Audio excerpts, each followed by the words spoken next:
আজকে আমি আপনাদের সাথে কিছু হেলথ টিপস নিয়ে কথা বলবো, যার দ্বারা আপনারা অনেক অনেক সমস্যা থেকে জীবনে মুক্ত হতে পারবেন।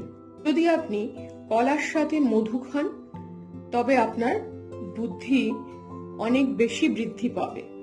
দ্বিতীয়ত, যদি আপনি সরষার তেল, যেটাকে আমাদের সরিষার তেল বলা হয়, যদি এই সরষার তেল যদি নাকে রাতে 1 ফোঁটা করে নাকে দিয়ে ঘুমান, তবে আপনার মেদ বা ভুঁড়ি বাড়বে না।